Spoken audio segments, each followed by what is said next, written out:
Halo, Assalamualaikum. Inilah contoh kasus PPh UMKM berdasarkan aturan baru PP 20 tahun 2026.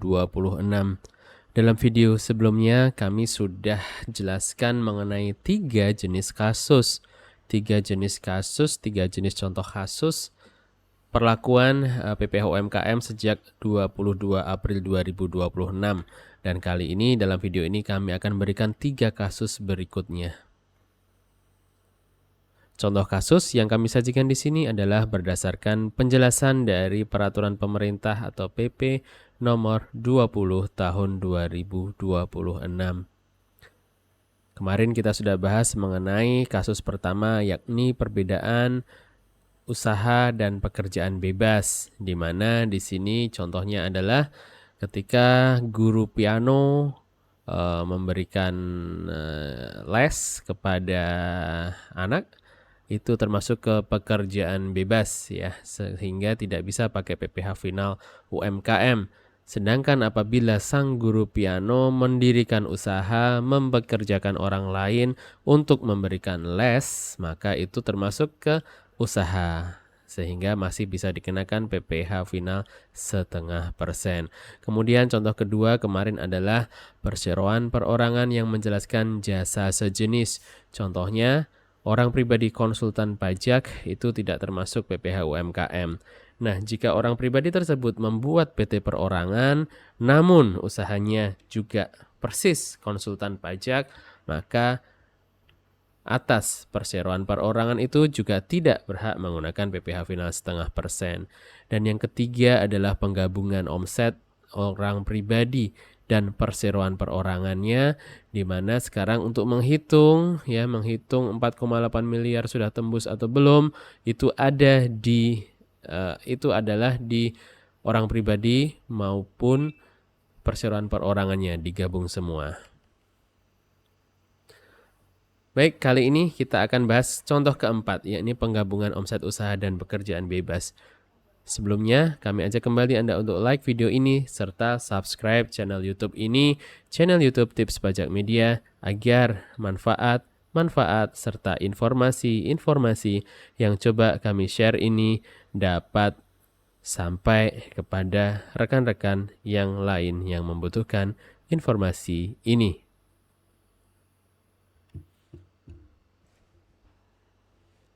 Ini adalah penjelasan dari pasal 58 ayat 1. Contohnya seperti ini. Nona E bekerja sebagai agen asuransi, di mana agen asuransi ini tentunya masuk pekerjaan bebas. Omset Nona E dari agen asuransi adalah di 3,5 miliar rupiah. Nona E ini juga memiliki usaha catering dengan omset 1,5 miliar pada tahun 2026. Nah, di tahun 2026, usaha cateringnya berhak dikenakan PPh final 0,5%. Namun, untuk 2027 nanti, karena sudah berlakunya PP 20 tahun 2026 ini, yang berlaku 22 April tahun 2026 ini, untuk tahun 2027 nanti, Nona E tidak dapat lagi menggunakan PPh final untuk usaha cateringnya. Mengapa? Karena akumulasi omsetnya yakni di 3,5 miliar ditambah 1,5 miliar adalah 5 miliar. Ini sudah melewati batas 4,8 miliar. Jadi ketentuan sekarang adalah digabung antara omset pekerjaan bebas dan digabung antara omset usaha. Berikutnya dengan konsep mirip di bawah tadi, mirip yang ini. Di sini ada di penjelasan pasal 58 ayat E. Ini adalah contoh kelima. Penggabungan omset keluarga, yakni suami, istri, dan anak. Contoh kasus seperti ini, pemirsa, pada tahun 2026, Tuan A ya berprofesi sebagai notaris, punya omset 3 miliar rupiah.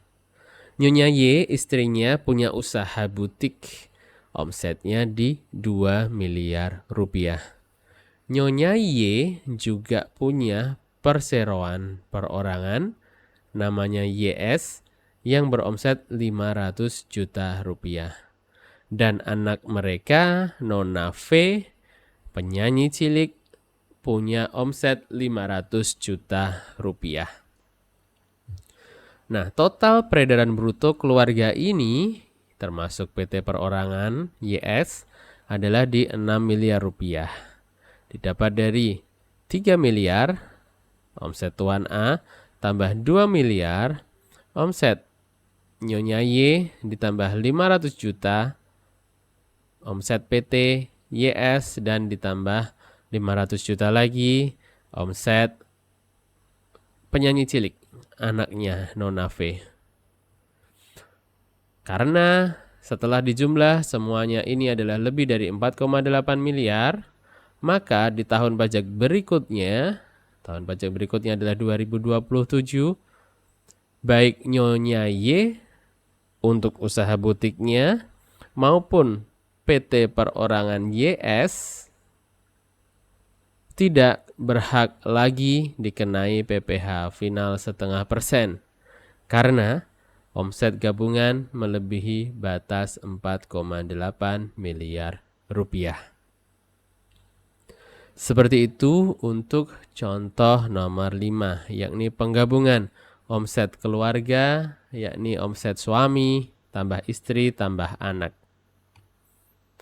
Dan ini adalah ketentuan mengenai perpanjangan jangka waktu PPh final UMKM. Ini ada diatur di PP 20/2026 yang pasal Romawi 2. Tuan S, wajib pajak orang pribadi, memiliki toko kelontong sejak 2018. Berdasarkan aturan yang lama, yakni PP 55 tahun 2022, masa berlaku PPh finalnya habis di tahun 2024. Karena kita hitung ya maksimal 7 tahun. Mari kita hitung dari 18. 18, 1 ya. 19, 2, 2020, 3 tahun. 2021, 4 tahun. 2022, 5 tahun. 2023, 6 tahun. Dan 2024 adalah di 7 tahun, terakhir di 2024. Nah, dengan terbitnya PP 20/2026 ini, maka masa berlakunya diperpanjang hingga tahun pajak 2025 dan 2026 selama omsetnya tetap di bawah 4,8 miliar rupiah. Contoh berikutnya, Koperasi DEF berdiri di 2023, seharusnya batas akhirnya adalah 2026. Namun karena berlakunya PP ini, maka hak PPh final 0,5%-nya diperpanjang dan dapat digunakan untuk tahun 2027 sampai dengan 2029. Sekian pemirsa, penjelasan mengenai contoh keempat, contoh kelima, serta contoh perpanjangan jangka waktu PPh final UMKM. Sejak berlakunya PP 20 tahun 2026. Kami review kembali bahwa ada 6 contoh kasus yang ada di penjelasan PP 20 tahun 2026. Perbedaan usaha dan pekerjaan bebas, contoh pertama. Kemudian perseroan perorangan yang menjalankan jasa sejenis, contoh kedua. Penggabungan omset orang pribadi dan perseroan perorangan, contoh ketiga.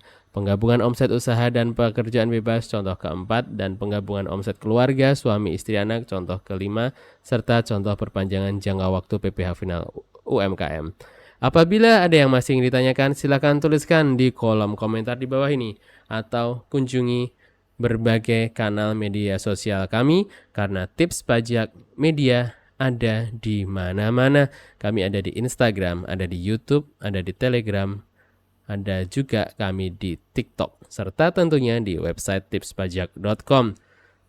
Sekian, semoga bermanfaat. Salam sehat dan salam sukses selalu dari tipspajak.com dan Tips Pajak Media. Wassalamualaikum warahmatullahi wabarakatuh.